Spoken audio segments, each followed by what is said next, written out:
안녕하세요 시청자 여러분, 여러분의 법률 멘토 홍승재 변호사입니다. 안녕하세요. 김은지 변호사입니다. 범죄 피해를 당했을 때 어떻게 대응해야 할지 모르는 분들이 많으신데요. 오늘은 수사 단계에서 형사 피해자가 알아야 할 권리와 대응 방법에 대해 알아보는 시간을 가져보겠습니다. 네, 오늘 다룰 주제는 크게 네 가지입니다. 첫째, 범죄 피해 직후 초기 대응 방법. 둘째, 수사 단계에서 피해자의 권리.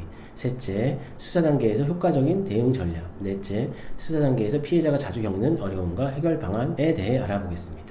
범죄 피해를 당했을 때 가장 먼저 해야 할 일은 무엇일까요? 가장 먼저 해야 할 일은 신속하게 신고하는 것입니다. 112나 가까운 경찰서에 신고하세요. 신고 시에는 가능한 한 정확하고 구체적인 정보를 제공하는 것이 중요합니다. 그리고 증거 확보도 매우 중요합니다. 범죄 현장의 사진이나 영상, 상해가 있다면 병원 진단서, 목격자가 있다면 연락처 등을 확보해주세요. 이런 증거들은 수사와 재판 과정에서 매우 중요한 역할을 합니다. 특히 디지털 증거의 경우 문자 메시지, 이메일, SNS 대화 내용 등은 캡처해서 보관해 두는 것이 좋습니다. 삭제될 가능성이 있기 때문이지요. 신체적 상해가 있는 경우에는 즉시 의료적 조치를 받는 것이 좋습니다. 이때 발급받은 진단서는 중요한 증거가 됩니다. 범죄 피해 후에는 심리적 트라우마를 겪을 수 있는데 범죄 피해자 지원센터나 관련 기관을 통해 심리 상담을 받는 것도 도움이 됩니다. 또한 범죄 피해를 당한 후에는 법률 조력인을 선임하는 것 또한 고려해 볼 수 있습니다. 맞습니다. 변호사는 수사 단계에서부터 피해자의 권리를 보호하고 적절한 법적 조언을 제공할 수 있습니다. 수사 단계에서 피해자는 어떤 권리를 가지고 있을까요? 먼저 피해자는 수사 결과에 대한 정보도 제공받을 권리가 있습니다. 범죄 피해자 보호법 시행령 제10조에 따르면 수사기관의 공소 제기, 불기소, 기소 중지 등의 결과를 제공받을 수 있습니다. 또한 경찰 수사규칙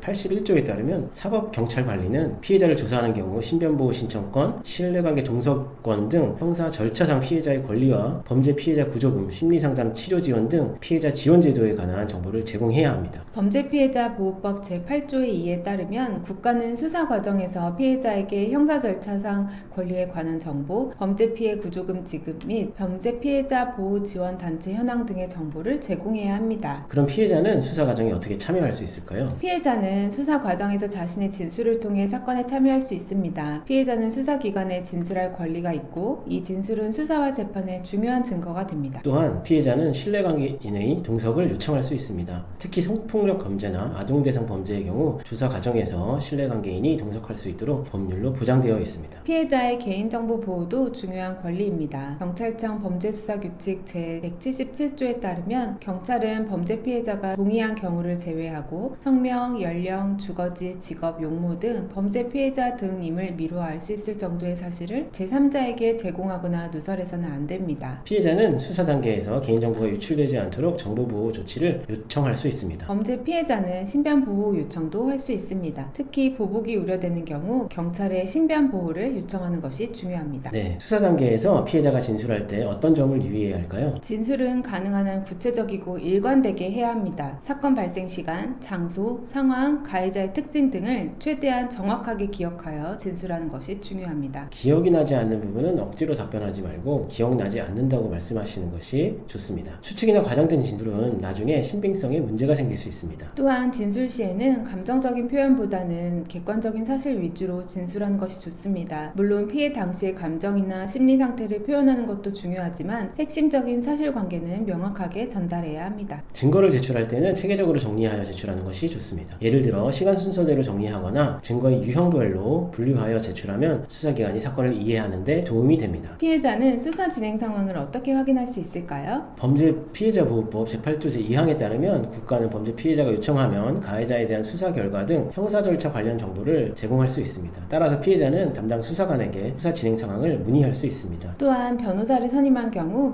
변호사를 통해 수사 진행 상황을 확인하고 필요한 조치를 취할 수 있습니다. 변호사는 법률 전문가로서 수사기관과의 소통을 원활하게 할 수 있습니다. 수사 과정에서 피해자가 겪을 수 있는 2차 피해는 어떤 것들이 있을까요? 수사 과정에서 피해자는 반복적인 진술로 인한 심리적 고통, 부적절한 질문이나 태도로 인한 상처, 개인정보 유출로 인한 피해 등 다양한 2차 피해를 겪을 수 있습니다. 이러한 2차 피해를 방지하기 위해서는 신뢰관계인의 동석, 변호사 선임, 필요시 진술 녹화 요청 등의 방법을 활용할 수 있습니다. 또한 부적절한 질문이나 태도에 대해서는 이의를 제기할 수 있습니다. 수사가 지연되는 경우 피해자는 어떻게 대응할 수 있을까요? 수사가 지연되는 경우 담당 수사관에게 진행 상황을 문의하고 필요시 상급자나 관련 부서에 문의할 수 있습니다. 또한 변호사를 통해 수사 진행을 촉구하는 의견서를 제출할 수도 있습니다. 특히 증거가 소멸될 우려가 있는 경우에는 증거 보전 신청을 고려해 볼 수 있습니다. 이는 법원에 증거를 미리 확보해 두도록 요청하는 제도입니다. 수사 과정에서 가해자 측의 회유나 협박이 있는 경우 어떻게 대응해야 할까요? 가해자 측의 회유나 협박이 있는 경우 즉시 담당 수사관에 알리고 필요시 신변보호를 요청해야 합니다. 또한 회유나 협박의 증거, 가령 녹음 또는 문자메시지 등을 확보해 두는 것이 좋습니다. 피해자의 권리는 헌법과 법률로 보장된 중요한 권리입니다. 수사 단계에서 이러한 권리를 적극적으로 행사하는 것이 중요합니다. 특히 정보를 제공받을 권리, 수사 과정에 참여할 권리, 개인정보 보호 권리, 신변보호 요청 권리 등을 잘 활용하시기 바랍니다. 범죄 피해를 당했을 때는 혼자 고민하지 마시고 전문가의 도움을 받는 것이 중요합니다. 네, 그리고 무엇보다 중요한 것은 피해자가 자신의 권리를 알고 적극적으로 행사하는 것입니다. 오늘 영상이 형사 피해자분들께 조금이나마 도움이 되었기를 바랍니다. 시청자 여러분, 오늘 설명이 도움이 되었기를 바랍니다. 다음 영상에서 또 다른 법률 주제로 찾아뵙겠습니다. 감사합니다. 시청해주셔서 감사합니다. 좋아요와 구독, 알림 설정도 부탁드립니다. 다음 시간에 뵙겠습니다. 감사합니다.